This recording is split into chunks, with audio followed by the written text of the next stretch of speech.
Who are the baddest villains in the UFC right now? Kill everybody! And by villains, I mean fighters that are playing the heel role. Brazil, you're a dog! All you filthy animals suck! They can have a lot of haters, I know you got this, they don't like this. or maybe they are very good at trash talking. Or maybe they like to get under their opponent's skin. Wait till I see you next time, Marty Fake Newsman! You're dead! You're Or dead! maybe they really are bad people. I think I am a bad guy. Also, this list will have fighters that are winning right now. Maybe they are champions or maybe very close to becoming champions. I won't be including fighters like Kobe Covington that are losing and barely active. I'm coming for you! The first guy at number 6 is Sharapuddin Magomedov. They call him Shara Bullet because Americans cannot pronounce his name. Congratulations, sir. Umar Nurmagomedov, ladies and gentlemen. I mean, just look at him, man. He looks like Hector Barboza from Pirates of Caribbean. I'm sorry, guys, but he has a face only a mother can love. This is the type of face you see in your dreams and shit your pants.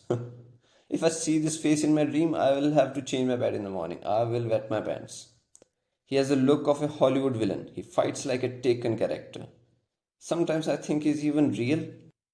He has been respectful and calm in the UFC, but do not be fooled. You can see videos of him knocking people out in public, sucker punching them, stomping them on the head. I think it's only a matter of time till we see his real side. See him unleash his wrath upon UFC. Recently he got a vicious knockout at UFC 308 against Arman Petrosyan. He landed a double spinning back fist. I've never seen a knockout like that. This guy is on a crazy run right now, very active. He has 3 fights in the last 6 months, but he's still far away from the title, so I have put him at number 6. At number 5 is, what's his name again? Sorry guys, looks like I forgot the name. Oh yeah, Belal Muhammad. Belal Muhammad. Remember the name, UFC's welterweight champion of the world. This guy gets so much hate from the fans and I don't really know why. He gets booed all the time, it's like nobody likes him.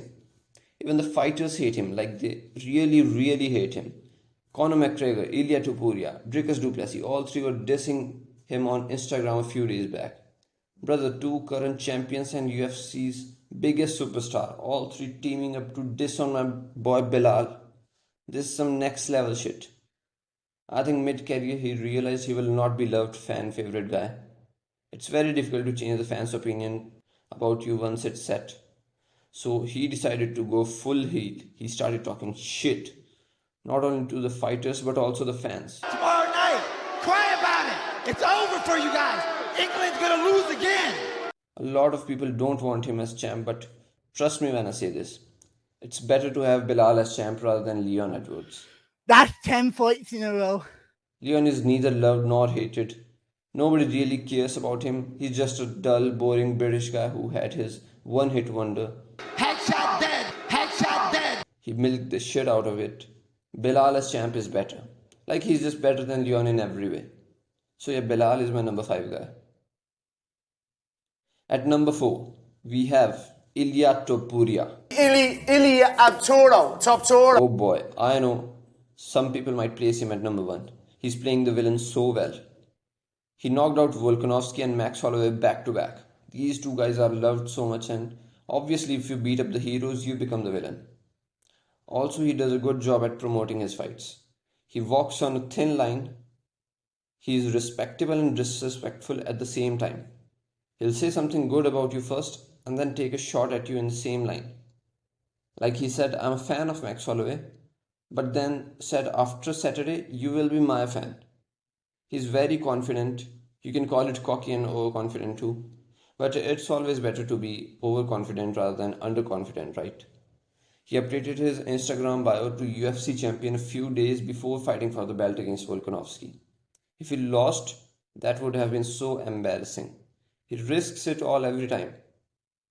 If he loses someday, I'm sure he will go viral in videos of trash talk gone wrong. We get to find out Saturday night, man. I like him. I actually like half of the villains on this list. At number 3, we have the King of Africa, Dricus Du Plessis. I mean, come on now. If you can make 2 grown men cry with your words, you are a villain. If you can touch them where they are the weakest and get under their skin, you are a villain.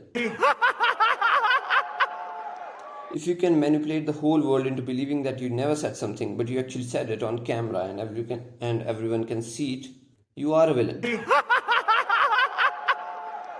Dricus actually tries to be a role model for everyone that kids can look up to. He tries to be respectful to everyone, but Dricus has made it clear, I'm not gonna get bullied. Yeah, brother, you are the bully. Dricus is very smart with his words, and he uses them very well. He uses them to manipulate others. He uses them to trigger his opponents. He uses them to make it seem like the other guy is wrong. Dricus making his opponents cry is top level comedy. Sit tight, boys. We'll be getting a lot more shows from Dricus. He'll be fighting Strickland and Khamzat in his next few fights, and man, those guys are so easy to trigger. I bet we are gonna see a press conference masterclass from him very soon. He's doing pretty well at backing up his talk too. Nobody thinks he can win, but he has been beating everybody from Whitaker to Strickland to Adesanya. And don't get me wrong, he's right now one of my favorite fighters. I like a good villain. That's what I want to see.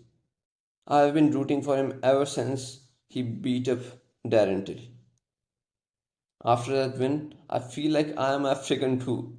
I sing Wakka Wakka by Shakira all day thinking about Dricus beating Adesanya. Zamina mina, waka waka, zamina mina, zamangarewa. This time for Africa. The king of Africa, Dricus at number 3.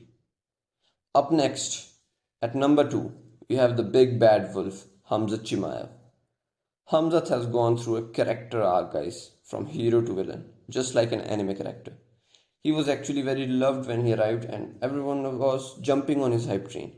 He was beating up guys within weeks, booking multiple fights at once, like he knew his opponents were easy work. Kill everybody! He made a name for himself, but then COVID hit him and he was never the same. He had to pull out of Leon Edwards' fight. He came back after some time, but his hype train was almost derailed by Gilbert Burns, who gave him a very tough fight. But the character arc changed when he missed weight for the Diaz fight. He never apologized and instead flipped off the crowd. Man, Khamzat does not care. I don't care about that.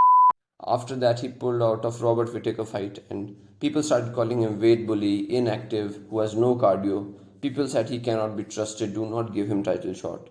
He went on from being the most loved to the most hated in a matter of 2 years. Now he smoked Whitaker in the first round. So everyone seems to be back on the hype train for now, but I don't think he will ever be loved like before.